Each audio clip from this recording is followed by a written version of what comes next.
rephrase that statement. There are some of us that have been mistreated. When I began to try to give my life to Christ, and you need to know a little bit about me, I didn't want to do it by myself. I had the coward effect. I was scared to give my life to God by myself. I wasn't scared to get high by myself, but I was scared to give my life to Christ by myself. So I'm going to say it again because I know nobody heard what I said. I wasn't afraid to get high by myself. I knew that all too well. I could take a drink by myself. I could take a smoke by myself. In fact, the higher I got, the more by myself I wanted to be, because trying to get high for two people, that's hard work. Amen. I can't pay for me and you. So I really don't want no friends who ain't got no money until payday. Then I need you to be my friend till your money gone. And Harold Melvin used to say, where are all my friends? Never mind your friends. Where is all your money? All right. If your covenant relationship is broken.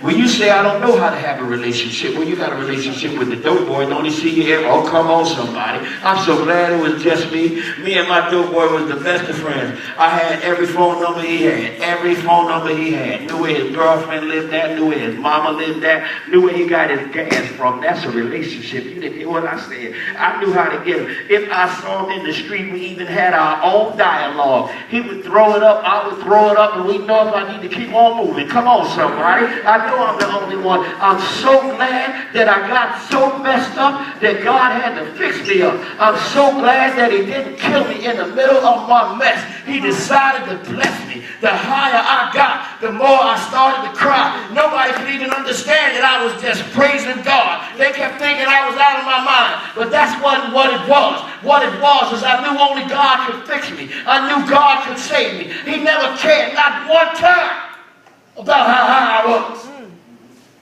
Woo! Amen. Not one time. Every time he said, I love you right where you at. Yes. I love you right where you at. And I said, come get me. He said, stand still. Woo! Stand still. I can't catch you. I'm moving, talking. You get to praying and then you get to moving. Get to praying and get to running. Get to praying, get to shaking. He said, stand still. You are moving, talking. You're asking me to do something and you won't stand still and let me do it. Then I began to cry more. Amen, somebody. Get a little higher, cry a little longer. Cry because my wife gone. Cry because my kids gone. Cry because my job gone. Lord, you know crying can become a full-time job if they pay somebody for complaining about how my circumstances became my circumstances. Look back in the yearbook, or maybe you ought to look back in the yearbook of your life to a different time, to a different way. But heaven forbid you find somebody to tag along with. I never understood why I run across so many homeless people, and I don't have anything against them, but how they end up with a dog? How you end up with a dog? You get a roadie to go around and do something with you, and instead of trying to get the change to go on, I've actually seen them not want to come in out of the rain because the dog couldn't come. Amen, somebody. Make it make sense. The dog can't come, so I don't want to change my life. Is it that you equate yourself to lower than that, or you don't understand that you're a child of the promise? You came in with a promise. You came in with a birthright. You came in with a word from God that says that you are, and it says that he is. And he promised that he would change. So if he did change, there's no way you change.